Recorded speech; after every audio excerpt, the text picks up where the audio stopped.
Bonjour, Emmanuel Veil, j'espère que vous allez bien. Aujourd'hui, donc, la vidéo concerne les anabolisants, l'hormone de croissance.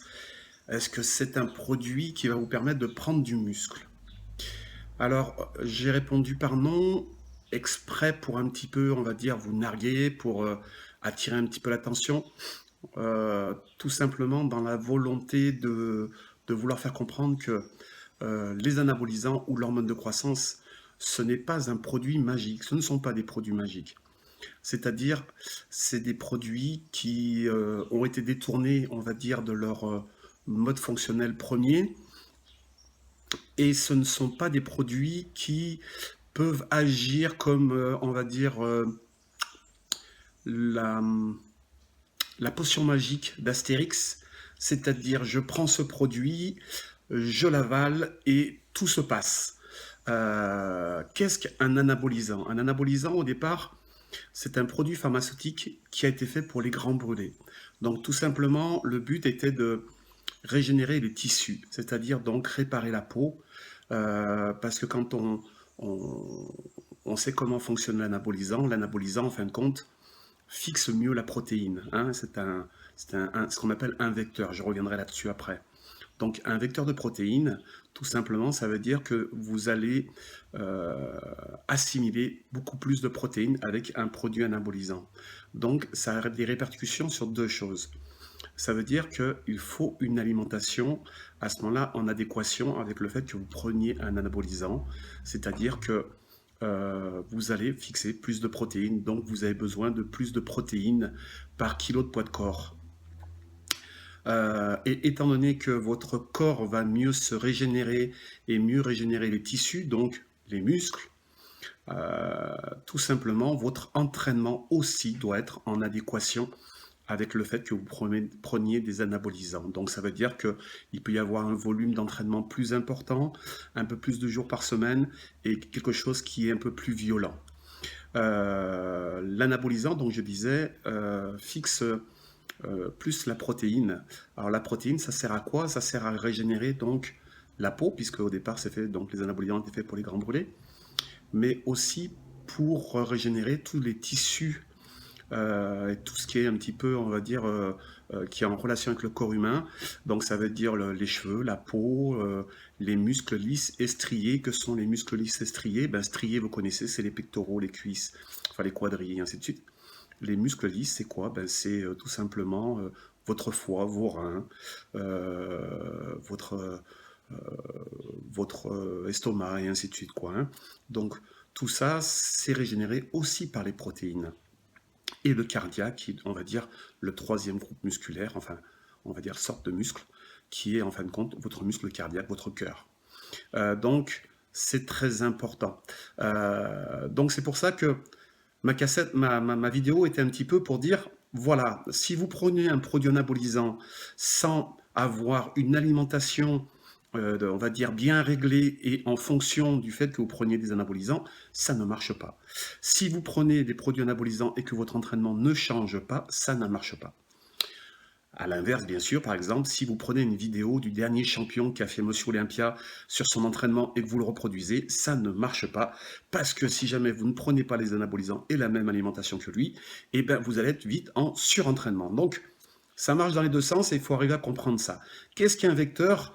Un vecteur, ça veut dire que c'est un gros multiplié, hein, le signe multiplié. Ça veut dire que, ben, au lieu d'avoir par exemple un casier pour porter des bouteilles avec 6 bouteilles, et ben d'un seul coup, vous vous retrouvez avec un casier avec 12 bouteilles. Donc, si vous apportez pas les 12 bouteilles, votre casier, il vous sert à rien, hein. Donc, à ce moment-là, il faut vite réaliser que si on prend un produit anabolisant, on donne la chance au corps de fixer beaucoup plus de protéines pour fabriquer du muscle, et que si jamais on ne prend pas plus de protéines, ça ne fonctionnera pas, et vous serez déçu en disant, souvent, malheureusement, il en faut encore plus. Alors vous vous trompez, vous êtes largement même qu'il faut au-dessus de la dose qu'il faut, mais souvent avec une mauvaise alimentation, un mauvais entraînement.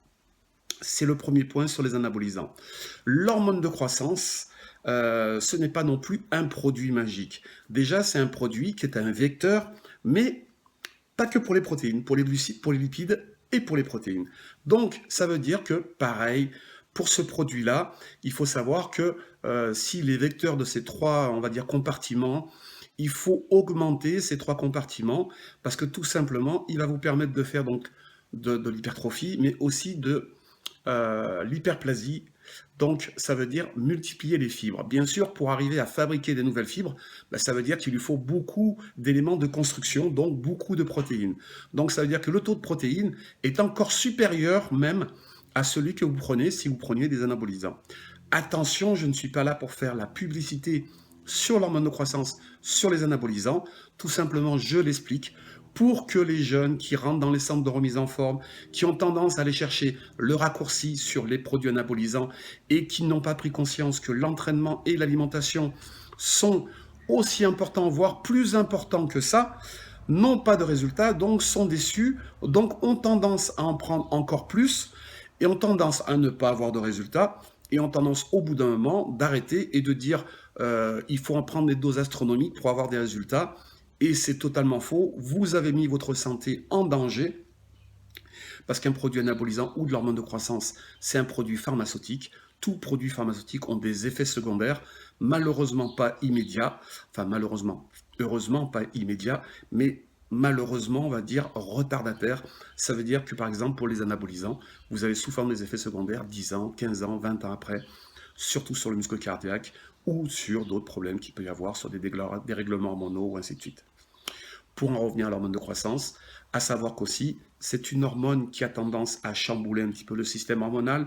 Donc ça veut dire que quand on prend de l'hormone de croissance, il faut aussi prendre un minimum d'anabolisant. Il faut aussi prendre de la testostérone puisque le taux de testostérone va chuter dû à la prise d'hormones de croissance. Il faut souvent, on va dire, comment dire, accompagner la thyroïde parce que ça tire un petit peu sur la thyroïde et accompagner un petit peu euh, votre insuline parce que ça a tendance un petit peu à dérégler votre insuline.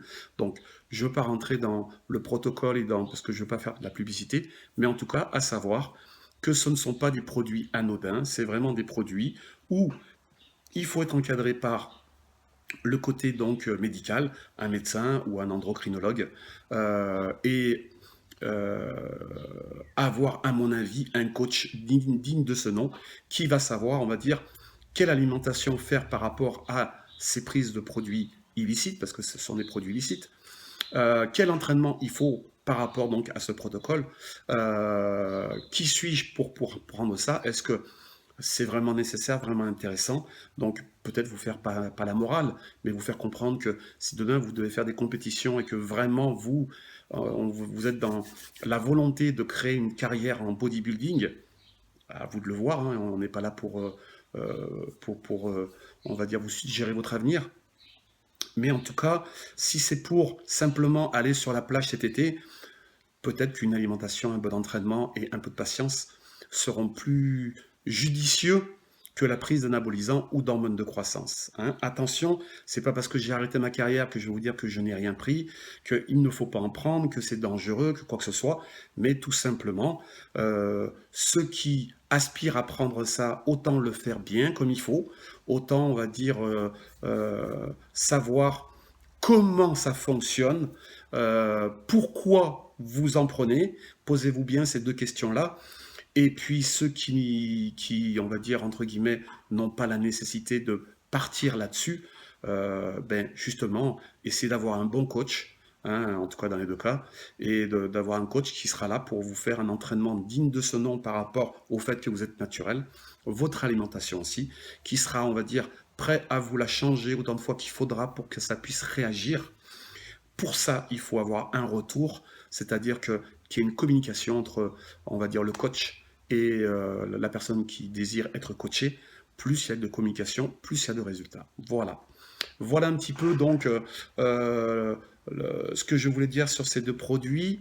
Donc, si je fais un résumé, ce ne sont pas de la potion magique, ils ne sont pas magiques, ce sont simplement des vecteurs qui peuvent permettre une accélération, mais si, on va dire, tout est encadré, tout est bien mesuré et qu'elle vous corresponde bien. Voilà pour cette vidéo. Je vous remercie. À bientôt. Entraînez-vous bien, suivez mes vidéos. J'ai un peu ralenti parce que bon, j'ai beaucoup de choses à faire. mais je vais réaccélérer un petit peu parce que j'ai pas mal de sujets que je veux aborder. N'hésitez pas à liker sur ma vidéo, à inviter de plus en plus de copains pour venir. Je sais que je ne suis pas une chaîne où j'ai pas un nez rouge. Je suis pas là pour faire un grand comique. C'est pas mon but. Je suis là pour faire réfléchir, pour donner on va dire des idées et des instructions que on va dire que vous suivez ou vous suivez pas. Mais en tout cas, je suis là pour faire en sorte que vous puissiez vous poser des questions ou euh, réfléchir sur comment fonctionnent les choses. Pareil, je ne suis pas la vérité même, je ne suis pas Dieu le Père. Vérifiez ce que je vous dis, essayez d'avoir des bonnes sources, remettez en question tout ce que je viens de vous dire sur toutes les vidéos et vérifiez par vous-même. Ayez un filtre personnel, cherchez, on va dire, les indices et puis les recherches qu'il peut y avoir, à savoir que les recherches peuvent changer du jour au lendemain, hein, on en voit assez. Les coachs peuvent être intéressants ou pas intéressants. Si vous lisez un article, eh bien, regardez bien qui l'a fait, et si c'est censé. En tout cas, voilà, donc nettoyez un petit peu, on va dire, votre source d'information. Voilà, bonne journée. Ciao, ciao, ciao.